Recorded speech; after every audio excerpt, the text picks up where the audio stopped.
Hello and welcome back to Blanket for Books, the podcast where three chaotic people talk about what they are into. Yes. For media and other things. Mm-hmm. Just kidding. I am Whitney. And I'm Gabe. I am Rachel. And we're friends. And you guys are our friends too. Friend circle. So this episode is True or False Crime. Gotta give that title credit to Rachel because I think that's genius. I am a genius. And the premise of this episode is we each picked a true crime story and a creepypasta. And we're going to tell them to the other two people, and they have to guess which one's real and which one's fake. And hopefully we will stump each other. I need to stop laughing. No, it's What great. is so funny? We'll get there. We'll get there. Okay, I can't wait. But before we get into the bulk of the episode, Rachel, sup girl, what have you been into lately? I sat down at a piano again and actually brought sheet music with me. Oh my God, what'd you play? Beethoven Sonata number 8, Opus 13. Oh, that's the 8 I saw on your page earlier. It is, yeah. Anyway, it's hard, very, very hard to learn. I believe it. Sounds like it. But because I said opus.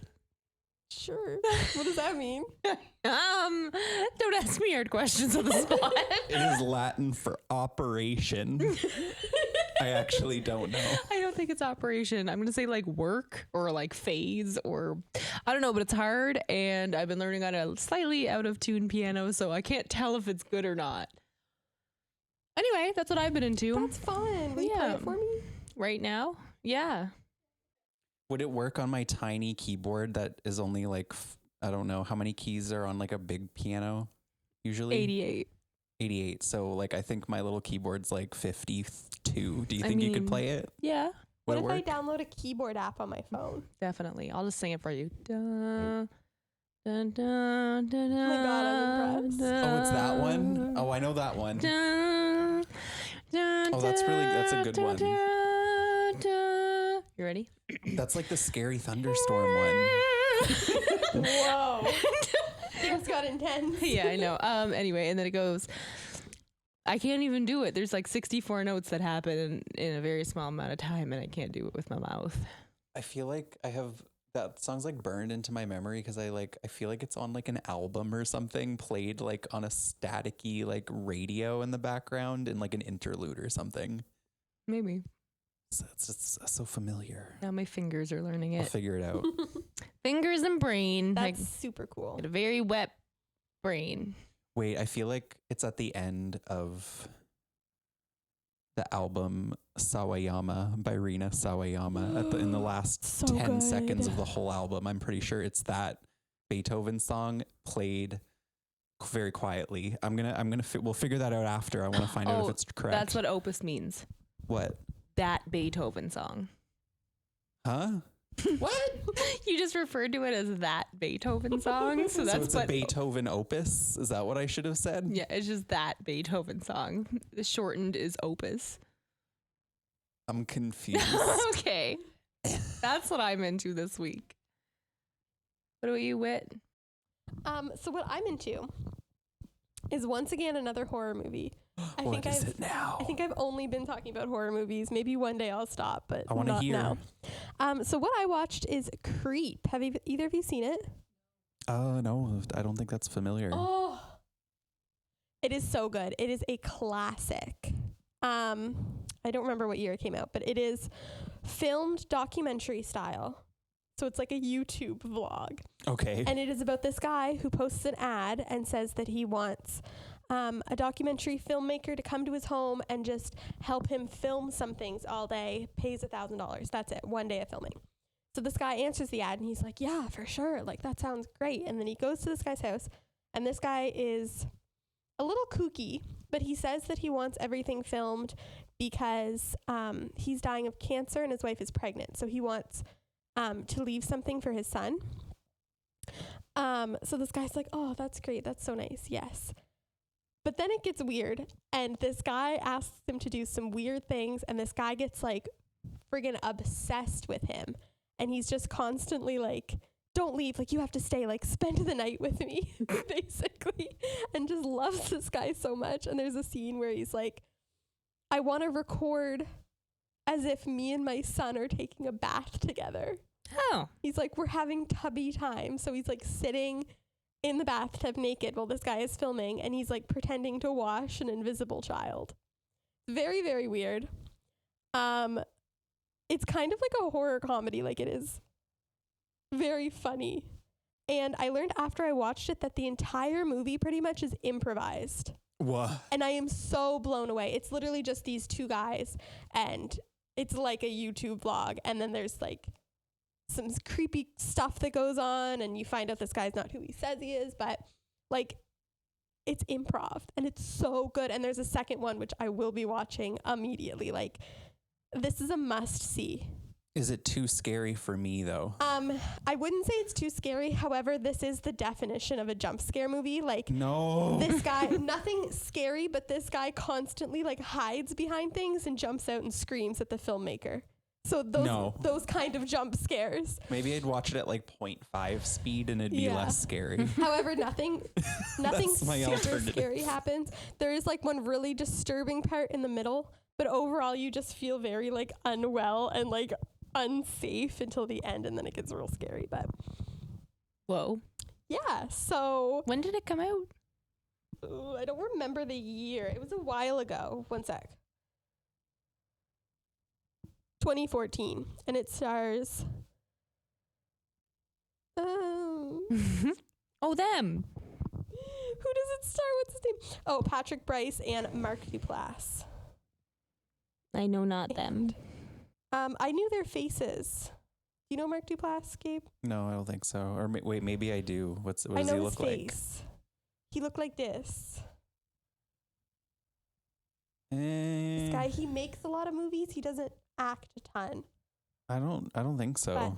And it was also created by them. Like, it's literally just two bros. Like, they wrote it. Patrick Bryce directed it. And it's just them with a camera. Like, there's no high quality production at all, but this was so incredible. Such a good watch. Yeah. Well, I'm into that. What's a good Metascore? I don't know. It's really hard to say. What's a good IMDb score? Like 7. Okay. What do you want to share? No. What did it get? It was a 6.3. Oh, But I disagree because for a horror movie, that's kind of good. I feel like this horror movie kind of, I don't know. I feel like it's too underrated. It's so good. Like, was it like big at the time? I don't think so. Yeah, because I mean, I haven't heard of it. But it's so good. Like, I feel like I'm going to watch this movie like every 2 months. It's really good. Anyway. Gabe, what are you into? That wasn't English. Okay, so what I was into recently was a new album. It is a fresh release called Dark Hearts by the Norwegian artist who goes by the name of Annie. She started as an underground DJ in the late 90s and released her solo album debut in 2004. It's called Animal. I love that. I would definitely like consider her like an early queen of like tongue-in-cheek internet pop, like somebody like MIA, Lily Allen, or Robin. Compared to her spunky radio-ready synth pop debut album, which is also really great. Dark Hearts, her new album, is absolutely like a gorgeous, detailed, atmospheric dream pop album, still with incredibly catchy songwriting and jaw-droppingly beautiful like atmosphere. The wow factor, I wouldn't say is present in every track, but it's consistent enough that I have to stop people from sleeping on it. If you're a fan of Charlotte Gainsbourg, tons of stylistic similarities there. If you like the Twin Peaks soundtrack or nostalgic radio bops like Believe by Cher or Standing Still by Jewel, Yes. I would say this album is a must. And that's what I have to say. That was so professional. I feel Whoa. like trash with me stumbling through my. I've had a lot. This album came out like, I don't know, 3 weeks ago, and I've just had a lot of time to think about it. Well, that sounds great. I love me some Standing Still by Jewel, so. Am I standing still? Yes, you are. Beneath the what is it? But dying light. Darkened Sky, maybe? Oh, yeah. Beneath the darkened sky. Yeah, that's right. I like to sing in every episode. I love it. What about Ariana's new album? Oh, I don't think I have a full review for that quite yet. I haven't been able to get through it because it's sleepy. That's all I have to say so far. There are a couple bops. However, Positions, this title track, I really do love, but there's been nothing else that's hit me like that on the album so far. I think I've listened to like 3/4 of it, and I might be a little disappointed, but I can't solidify that opinion yet. Check with me next week. Okay. We will check back next week. To check in on. Okay. For like as long as this podcast goes, I'm gonna ask you about Ariana every single episode. My opinion will evolve. It can be a study. Okay. All right. So, Gabe, drop a beat. Keep it going. is it true? Is it false? Wow. That was horrid. Oh. No, that was amazing. We have an intro. Oh, that was filthy. Well, your beat was hard. It was I just was making. You sounded like broken newscast music. That wasn't planned. I just sounded like a garbage truck emptying itself. Himself. I said itself. Himself. Okay, fine. I sounded like I was emptying myself over the toilet, if that's what you wanted to know. Okay, let's get into it. Who wants to start? Not me. Do you want to start, or would you prefer since I everyone's start? looking at me, I guess I will. Okay, so wait, run down what we're doing again so everyone knows what's up. One true, one false crime. You get to pick which one's which, and I'll tell you how wrong you are. I can't wait. Okay, so how did you format yours? Maybe just give us a preface for that Alrighty, first. so I have 2 tales. I'm so nervous. I don't know why. And I have some notes, but I'm just going to retell them how Rachel likes to retell them. Perfect. I did give them both a name, but I will reveal the name after. Okay. In case you're familiar with the real name. Okay, and I think it should be a rule that if one of us is familiar with any of these stories that are shared, we cannot reveal until it is, like, we have to hide it. Until the other person guesses. I'm not going to look at you guys. Okay. The one tale. I'm looking at you guys. I'm not going to look at you guys and then immediately make eye contact. A tale. So, once upon a time, in the kingdom of far, far away, lived this chick. I'm going to call her Kathy. Hi, Kathy. Kathy's life was kind of crazy. She didn't have the best home life. Her mom ran away with some other dude when she was pretty young, and then her mom was really abusive, and she had like a million brothers and sisters, and just kind of was the forgotten one. When she was being abused, as a lot of kids do, they kind of dissociate, but not temporarily, like full blown. So as she was dissociating throughout her life, she kind of did not fully learn how to be a human. She just didn't know how to interact. Social skills were not developed. She was very violent. She would hit different children and just act out. As she got older, she did get into some trouble with the law, but always found her way out of it at the same time. Anyway, so let's just jump forward to the second husband. First one's just gone. He was fine, I think. Okay, good. I forget though what I read. So anyway, so husband number 2. She was getting kind of jealous they had a baby, and he wasn't around very much.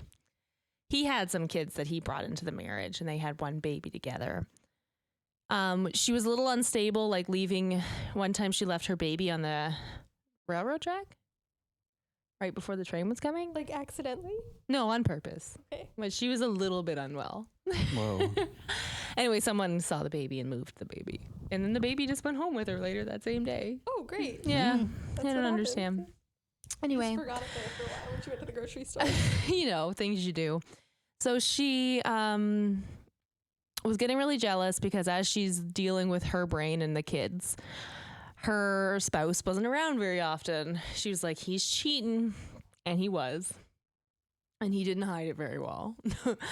And she was like, nope, that's it. So one morning, I decided she was going to kill him.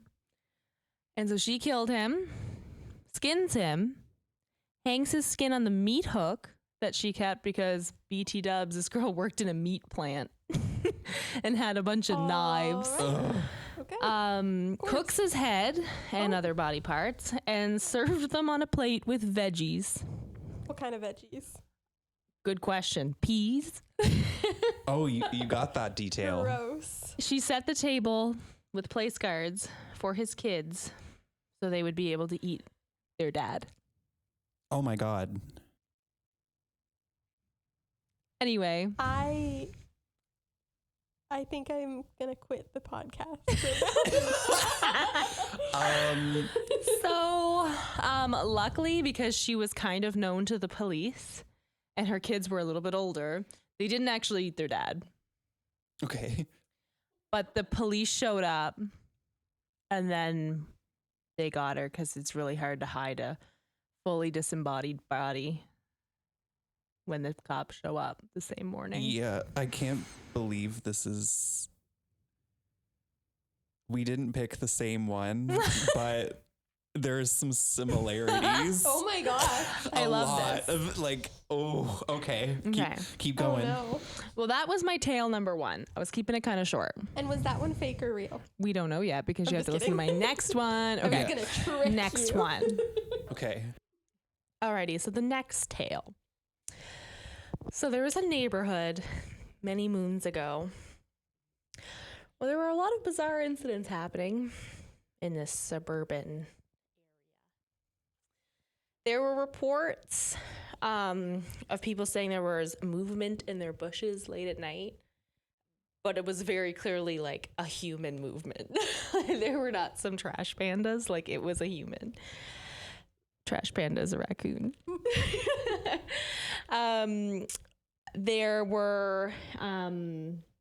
There was one woman who reported her sister was leaving her home, and when she went outside to her car, her dome light was on. But the dome light of her car would have only come on if somebody had opened the car recently. And as she approached, it went off. So obviously, like within the past few seconds, her car lights were on. And so she was like, who's in my car? So like ran back and she was like, hey sister, get your husband to walk me out. So he walked her out and he kind of like yelled around, like, hey, is there anybody around here? And no answer. So she was like, okay, have a good night. And she drove away. And one night in particular, there were some noise complaints because down at the end of their street was this person who they didn't really know that well, playing around with power tools. I mean, they had just moved in not that long ago, and they were probably just doing some renovations late at night before they were going to bed. So they didn't think too much about it. But the person who lived immediately next to them was like, shut up. And so she called the police. And when the police got there, they were knocking and there were no answers. And so they just did a little peek in a window and there was a pool of blood. And they were like, that's a little weird. Just a bit. So they went in and they went downstairs.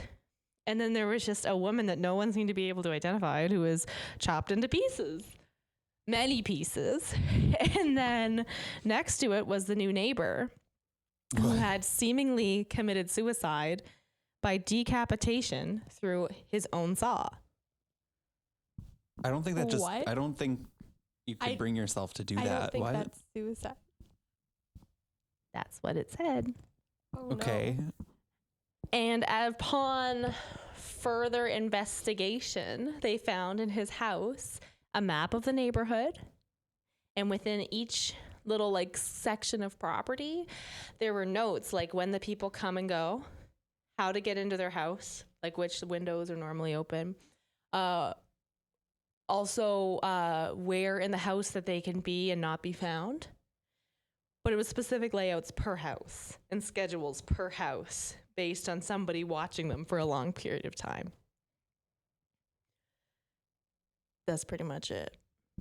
Because obviously whoever created those were caught and couldn't go to jail because he had committed suicide.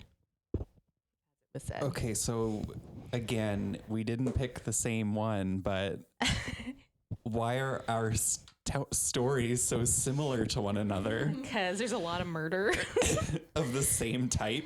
Yeah. So one was legit.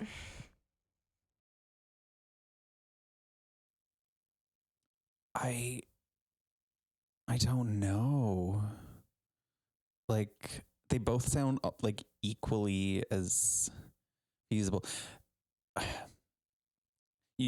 With what I learned when I was doing which one's real. When I was doing research about my stories, that should indicate to me which one I think is real and which one isn't, but I can't do that. Okay, so A or B. Yeah. Which one's real?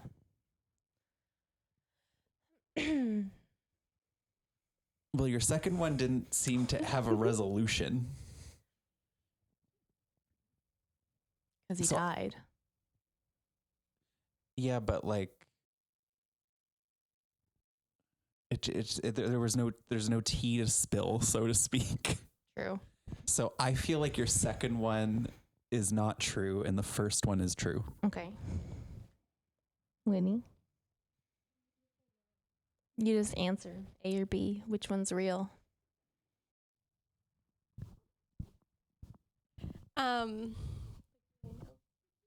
Just say A or B. Which one's real? Okay, so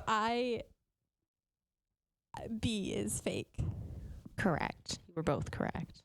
Oh. Which one did you know, Whitney? I knew the creepypasta because I almost picked that one. I came across Don't trust your neighbors. Tragically. However, I did not know the first one, and that is horrifying. So let's give you a little more tea. Yeah, on let's hear what the tea is for both. So in 2001, Catherine Knight did indeed kill, skin, and cook her husband and try to feed it to her children. One of mostly his children. She was insane. She was admitted a couple times throughout her life. She had a really messed up life, and not to say that you should eat your husband, but anyway, I watched a documentary on it. There is one on, it's called the Catherine McKnight documentary. I think need to watch that. She was the first woman in Australia to ever get a life sentence, but not only one, 3 life sentences. And you get to see her craziness throughout the years. And I named that one Meat and Veggies. And the second was the creepypasta, Always Be Nice to Your Neighbors by Christine Druga. Mm-hmm. Sorry, Christine. Anyway, I did not really know how to give a different end to the neighbors one. I think you did really well. Thank you. I think if I didn't know that creepypasta, I probably would have guessed that the second one was real. I didn't really know how to give it much of a resolution. Yeah. And how do you decapitate yourself with a saw? Yeah. Was that in the story? Because I don't remember that part. Yeah. What the heck? Did you not read the whole creepypasta? Well, I was skimming to try to find one that matched my theme. But I don't think mine kind of has a theme similar to your theme. Yours has Death. a theme, yeah. Death. No, but heads they off. were both cut up. Yeah. I was thinking I was going to come across some paranormal things that I'd want to talk about, but instead I also just picked murder. I was trying to avoid paranormal because I didn't want it to be too obvious which one was real. Yeah. Oh, and BT Dubs, my lady, Kathy, she used to keep her knife sets because she worked at it was a place that they kill cows for meat. Because that's not a red flag. No, it was at the actual farm. A slaughterhouse? But no, there's another word for it. Oh, okay. Just watch the doc. You'll She get just it. did it for fun. They gave her own knife set because I guess No. everyone there gets a knife set. And she literally put it on her wall above her bed and slept under it every night. That is a Terrible. red flag. That's a little bit. And a girl like that gets 2 husbands and I can't get one. It's true. Why in stories like this, it's always like, oh, she's on her 4th husband. I know. He's on his 3rd wife. Well, It's she like, was apparently how? really good in bed. They did reference that. Well, Ew. He that's was an animal. Why? I don't know. Hook, line, and sink 'em. Anyway, Gabe, What? Do you want me to? do your stories. Okay, here are my stories. I will say before I start, I'm not going to tell you what the deal is, but I took a liberty that because I got I confused myself, but it was too late to change. So I took a liberty, but it's not a big deal, I don't think. Okay. With all right. but here we go. I basically did the same thing. So there's going to be 2 stories. I got rid of all revealing information, and they should be equal. So here we go. During the filming of a competitive cooking show, pre-made dishes were being prepared as examples for the contestants. And along the way, a human eye with a contact lens made an appearance in one of the dishes. Oh my. An investigation quickly begins, and one of the first things they find is traces of blood in a floor drain in the on-site kitchen where the prep's chefs worked. Upon looking through the garbage behind the studio, the remains of a human arm are found among the scraps. A tattoo matching that of a previously eliminated contestant is found on the arm. A mat in the prep kitchen was found to have a footprint matching the shoe size of one of the show's judges, so they have no other choice but to question him. He claims to not have been on set at this murdered former contestant's time of death. Clues in the kitchen and on the little remains that were recovered indicate that the victim had blunt force trauma to the head and was stabbed many times, likely using a knife from the kitchen. The next top suspect ends up being another one of the contestants who changed his name after being freed from prison, concealing his criminal past. Otherwise, he would not have been allowed on the show. He denies any involvement in his death. The victim's hotel room is searched, and blood is found on the alarm clock stashed underneath his bed. The fingerprint belongs to one of the female contestants, and the victim had invited her to his room and made advances on her, so she defended herself with the alarm clock and kept quiet in fear her place in the competition would be threatened. Surveillance footage in the hotel's hallway actually shows the ex-convict contestant leaving the murder victim's room shortly after the contestant who had been sexually assaulted ran away.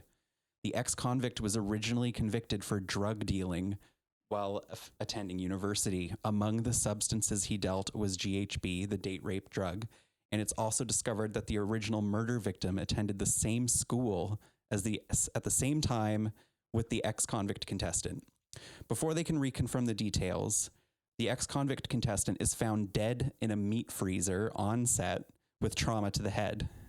His autopsy showed he had an intense allergic reaction at the time of his death and an allergic reaction to almonds.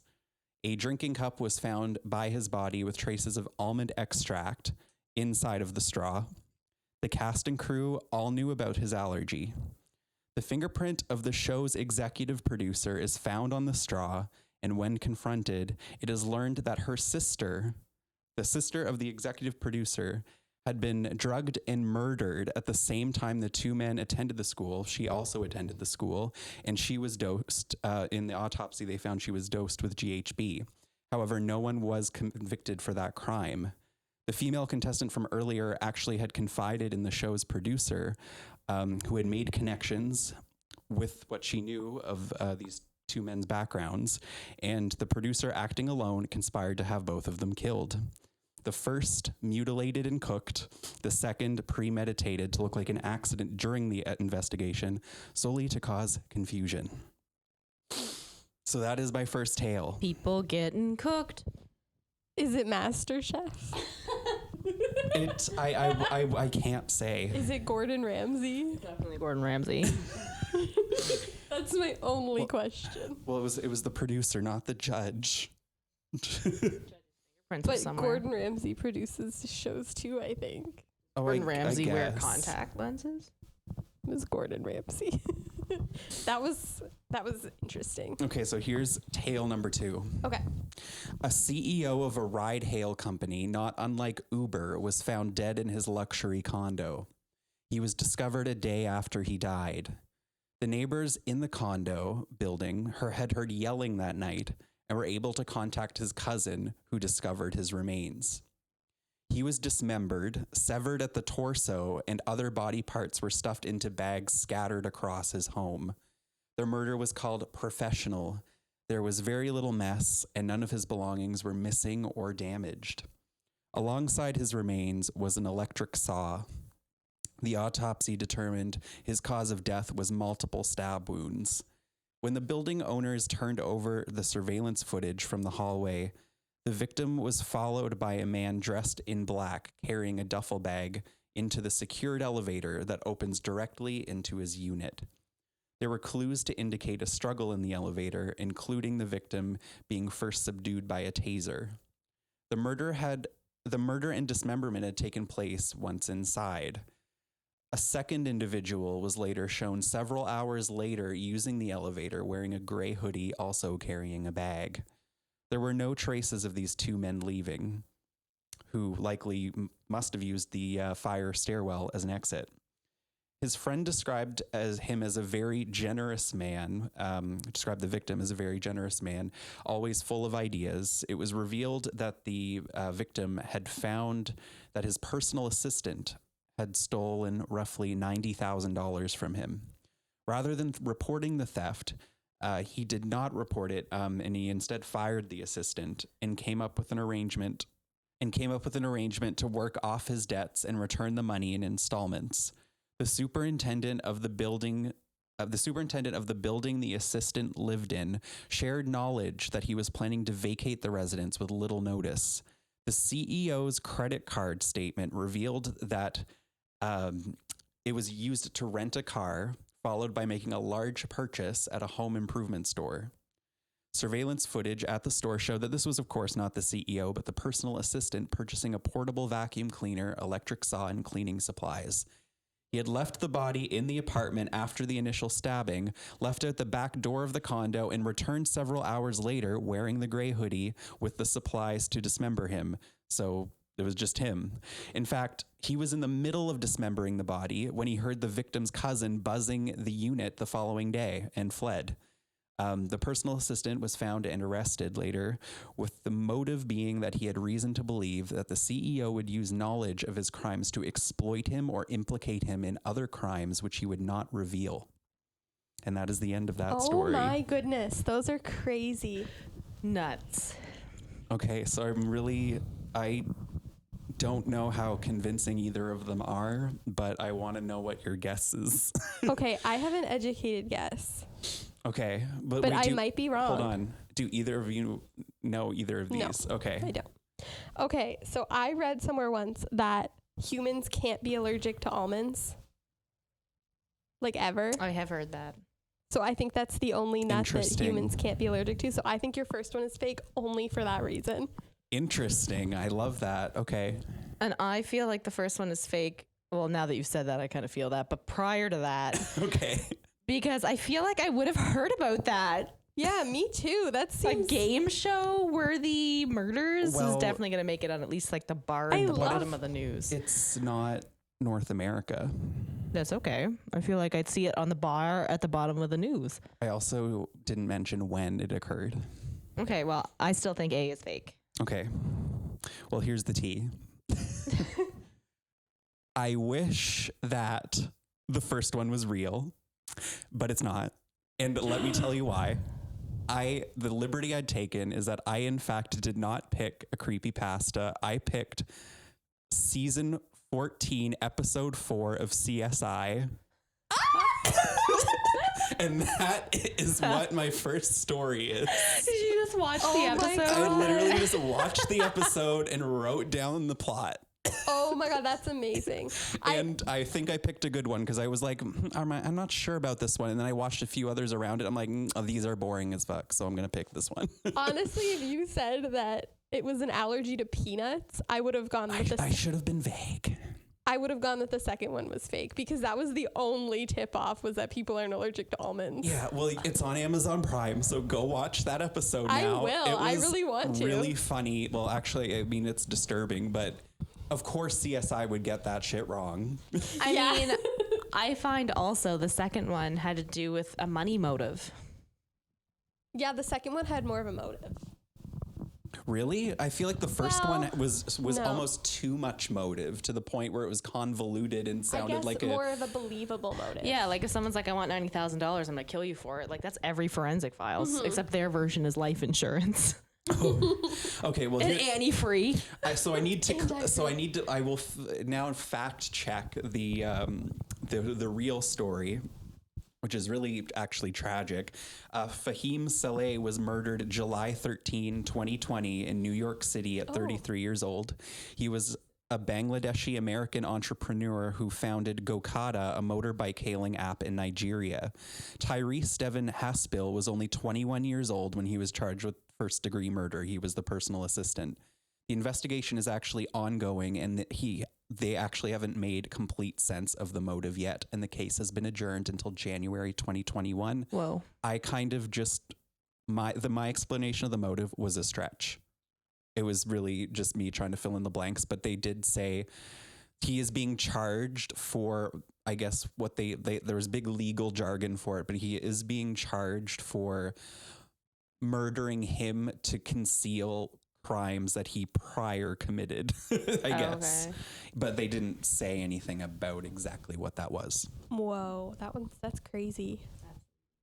Mm-hmm. Yeah, like I was surprised that just seems like a 21-year-old deciding to just completely go all the way. Like he was about to go spread those pieces like Horcruxes, like we once discussed.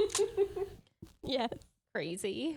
Like that's a lot more effort than I think it's worth because he got caught. Yeah. What if he didn't? It's because he had no crazy friends like us. Remember when Whitney called us to the motel that one episode? This guy didn't have us. Mm-hmm. It's true. Hey, Whit, tell us some tales. Let me get my notes together. So story number 1. So there was a woman who worked as a school therapist in the mid 2000s. And she dealt with all kinds of horrible things, a lot of abuse. She, a lot of sad things to do with children. But there was one girl who I think she was an elementary school therapist.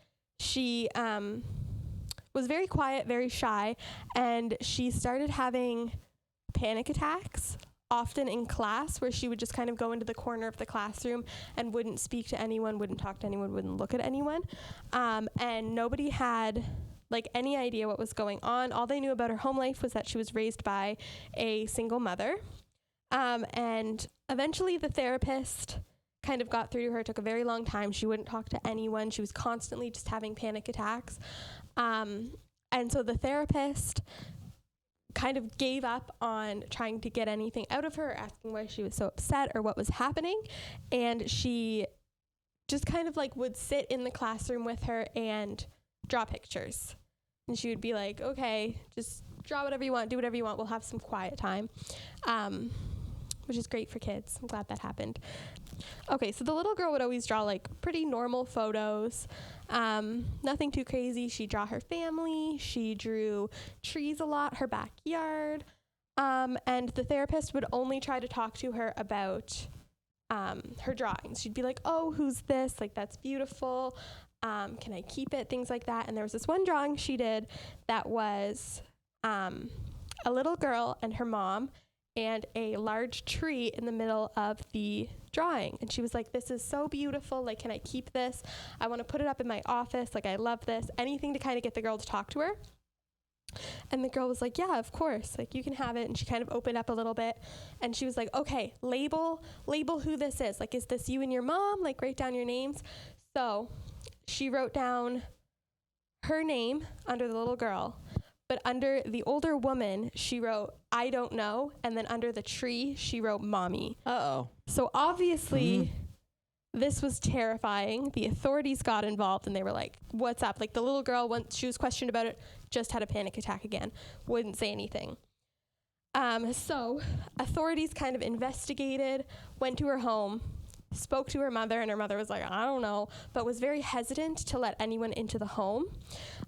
So they did end up getting a search warrant because you want to take this seriously. This little girl is obviously having a lot of issues. And they discovered in the backyard of their house a huge green oak tree. And upon further investigation, they discovered the remains of a middle-aged woman buried underneath. They discovered that the woman who has been living with this little girl is not her mother, but in fact the woman who had kidnapped her and stolen her mother's identity and has been living with this girl and raising this girl and murdered her mom and buried her in the backyard. And that's why this girl was so freaked out. I don't know if she has enough of a reason to be freaked out. That's pretty normal. I don't know about that. I think that's pretty Freaking stressful. messed Yeah, out. that's like nightmare material, honestly. I don't like that. Yeah. I mean, thank God the authorities took her seriously because... Take kids more seriously. Take more Yeah. kids seriously. A lot of her teachers, too, I think I forgot this detail, but a lot of her teachers, too, were kind of just like, oh, it's fine. She's just a kid. Like, she'll get over it. Her mom's a tree. But this it's happened for, fine. like, 2 years. Whoa. Yeah. So that is my first story. Okay, so my next story also follows a child. That's the theme that I went with. And this is a young girl who had some issues at home. She had some alcoholic parents, was also very quiet, reserved, didn't like to talk to anyone, and also didn't like to go to school. So one day she stayed home from school, and she lived across from a elementary school. Her stepfather, I believe it was, had a collection of guns in the home. And on this day, this morning, when students were waiting to go into the school, she had taken one of her stepfather's guns and began shooting at them. She injured 8 children and shot and killed the principal and the custodian, and continued shooting at children from her bedroom window until a garbage truck parked in front of the school to block her way. She barricaded herself in her home, moved all of her furniture, wouldn't let anyone in, obviously was not going to go out and be like, hey, police, arrest me. But thankfully didn't kill anyone else because of the garbage truck parked in the way. Eventually, the authorities got her out of her home with promises of a Burger King meal. What? She was Plot twist? She What? was told that they would buy her a Burger King meal if she came out. Why would they even try that? I don't know, but it worked. So she came outside, obviously was arrested, and when asked why she did it and why she decided to shoot at these innocent children, she replied with, I don't like Mondays, and this livens it up. And that's it. That's my story. Whoa. Oh. So, Burger King. Would that work on you guys? It might work on me if I was real hungry. Yeah. I mean, if I'm crazy enough to shoot a bunch of people, I might be crazy enough to come outside for Burger It was King. I probably hope she got it. it was Yeah. probably a Roadhouse burger. With onion rings. Mm-hmm. I think the second one is fake. I think the first one has to be a creepypasta because it's got the perfect creepypasta imagery that I won't get out of my head. It just seems perfectly fake. Why do you think the second one's fake? Because how it ended. Yeah, that one, like, that seems pretty ridiculous. It sounds like it could be fake, but I mean, I don't even think that it's that unrealistic. I just think that creepypastas like to end up like that. And they're like, How yeah, is I there- hate Mondays. Okay, but like and you're like, whoa, Monday's Garfield. how can a body be in a tree without like some animal getting at it? And It like, wasn't in a tree. It was buried under the tree. oh, okay. It wasn't inside of it like Wait, a how do you- squirrel. Bury. In front of the tree in the ground. Like in the ground. Okay, I was imagining under the tree. The tree is not the weird Or part of in that the story. tree. I think I misunderstood. The daughter just associated the tree with her Okay. dead mother. Yeah, I'm still feeling like I'm gonna go with the first one being a lie. Okay. The first one is a creepypasta. The second one is true. Dang it. So- Hate Mondays is real. Yeah, the creepypasta is called Big Green Tree by Slime Beast. And it kind of ends with the girl doing the drawing and labeling it, and then I made up the rest. Oh, okay. But so the school shooting was the Cleveland Elementary School shooting in San Diego. Really? Yes, it took place in 1979, and the girl's name was Brenda Spencer. She was 16 years old, and also she had a mullet, I have to say. That's a mullet. the problem with this story. Yeah. So she was sentenced to 2 counts of murder and 1 count of assault with a deadly weapon, 25 years in prison, and she was 16, so she was tried as an adult. And she lived in like extreme poverty. She lived with just her father, and he was an alcoholic, and they both slept on a mattress on the living room floor. And yeah, so she was extremely troubled. And she didn't like Mondays, so she wanted to do something to liven it up, and she really wanted some Burger King.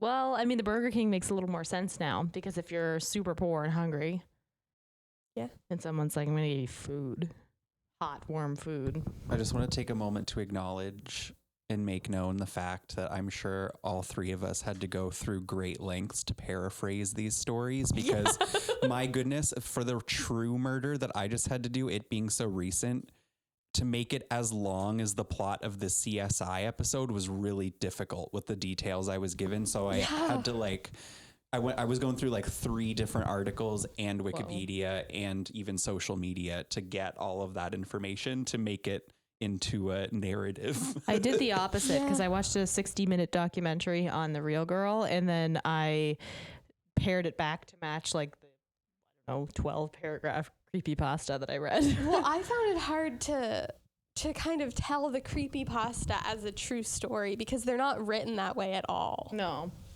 Yeah, it's kind of like this was written from the point of view of the therapist.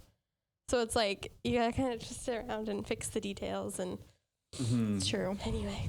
I just feel like there were too many plot holes in my CSI episode that it's like that wouldn't happen. So I was like, how do I make these seem equally as convincing as one another? I think you did a really good job. Oh, okay. Thank Just you. the I elements. spent all morning doing that. That's great.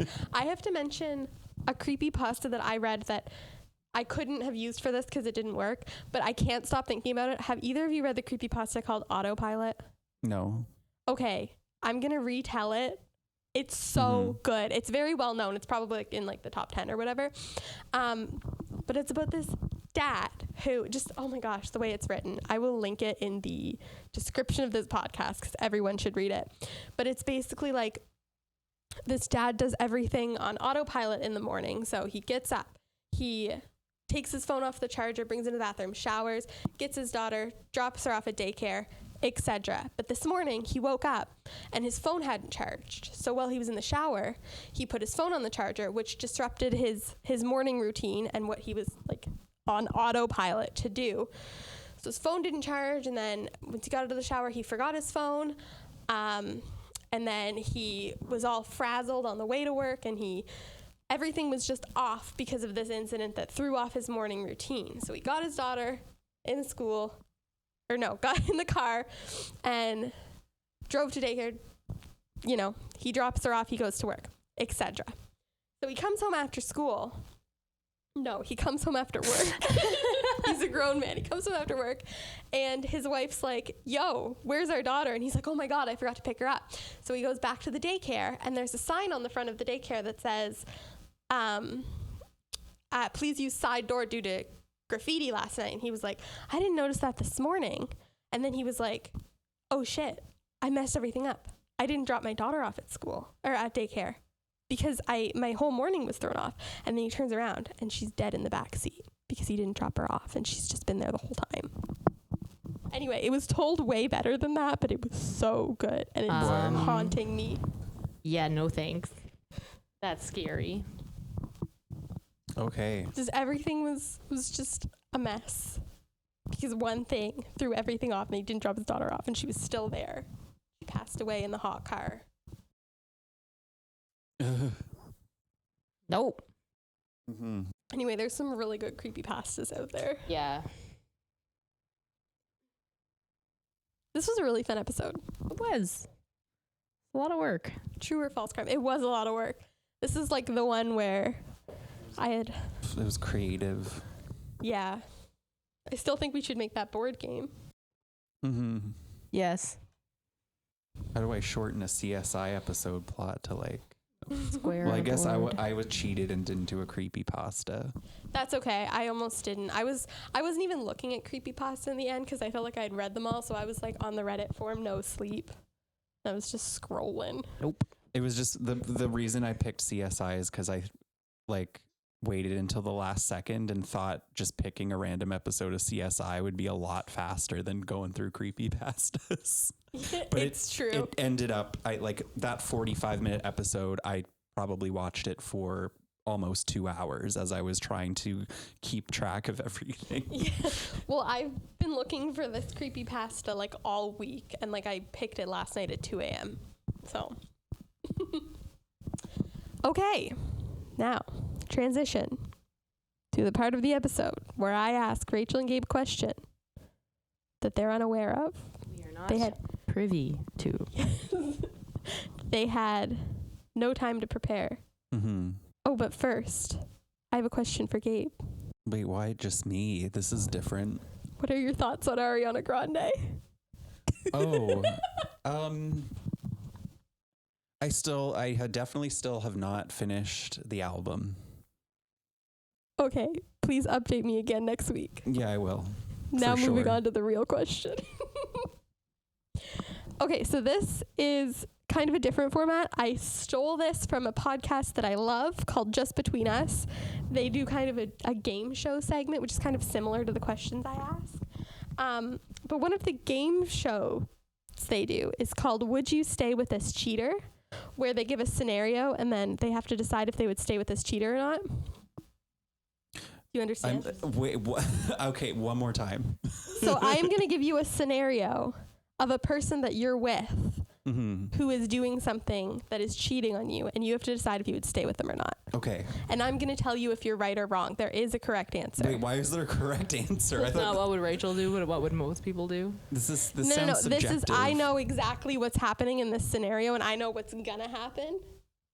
So you give me an answer, and I'm going to tell you how that's going to turn out for you. Oh, okay. So it's like a choose your own adventure. Yeah. Okay. Also, you can ask questions. There is some background information that I have, but I'm not going to give it to you right away. So it is like another choose your own adventure, but I'm more prepared this time with background and with answers. Okay, how extreme is this going to be? Okay. Your significant other of 6 years has recently told you that they and their 60-year-old boss regularly kiss on the lips at work. Do you stay with this cheater? And this is just me answering this one. Both of you are answering it. Oh. Yeah, you can ask questions. I have more information, but you have to dig for it. My first question is why? They say it helps build a better relationship between them and their boss, and they feel better at work because they have a stronger bond. I have another question. Okay. Does everyone else at work know/do this? No, they do it in private every morning. They have a little meeting. Oh. And then they kiss. So nobody else is really aware. Wait, just my significant other is the only one that kisses In the whole boss? office, yeah. As far as you know, yeah. Okay, can I ask a question? Okay. Okay. Yes. Is it just kissing, or do you like hug a little bit? It's a prolonged kiss, and throughout the day they smack each other's butts.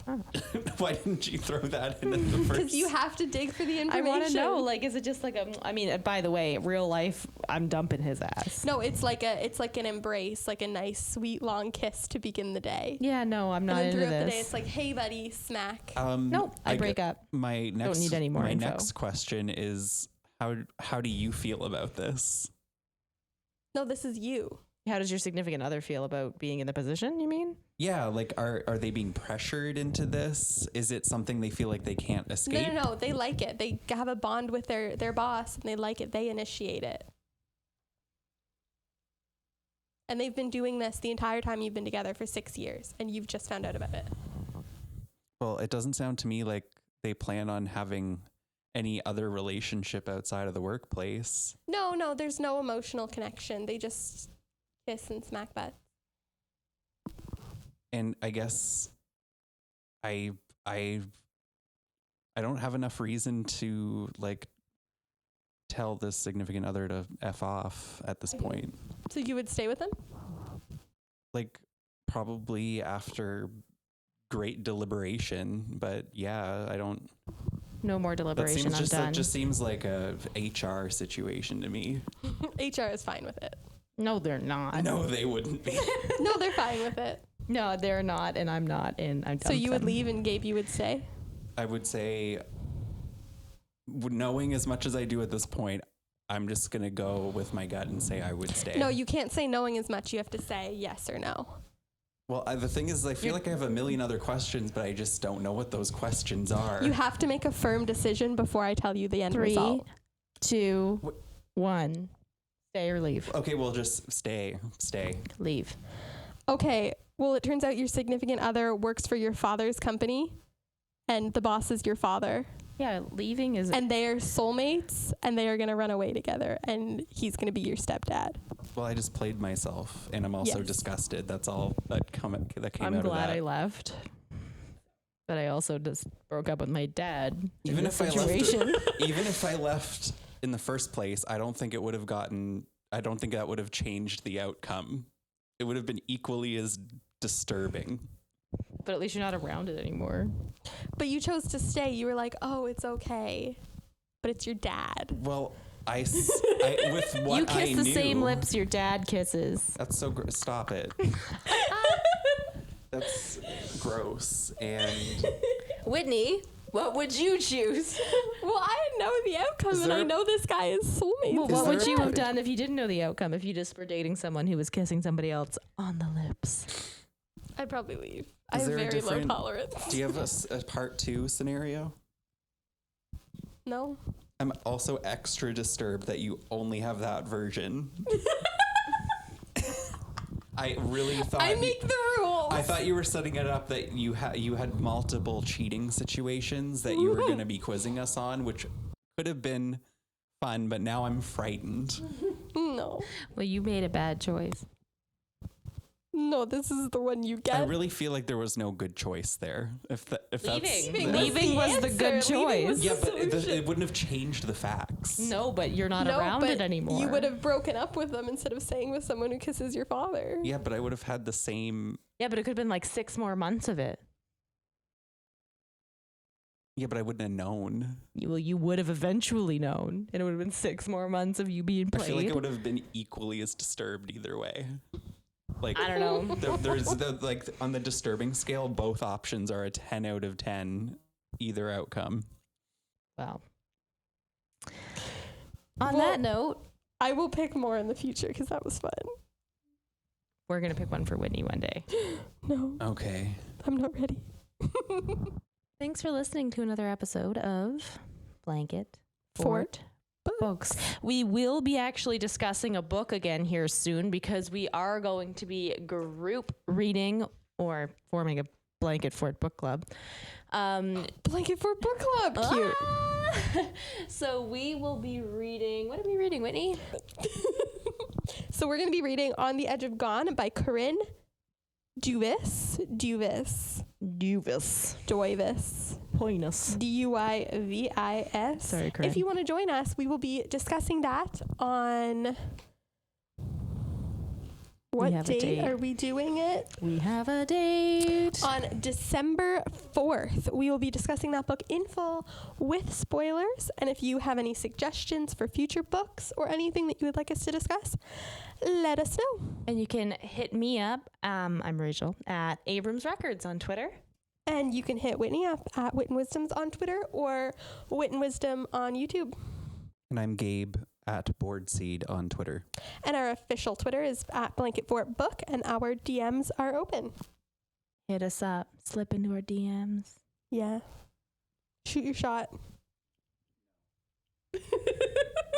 Shoot your shot at Gabe specifically. Just Gabe. Send him your worst pickup line. Oh. Okay. And if you send us your worst pickup line, We will read them on air and expose you. it'll be great. We'll also include your handle so people can know how bad you are at pickup lines. And they can send you bad pickup lines, and we can just have a train of everyone sending everyone bad pickup This lines. is what we want to put around in this world. Yes. All So thank you right. so much for listening. See you next week. It has been a blast. Bye. Bye, friends. Bye.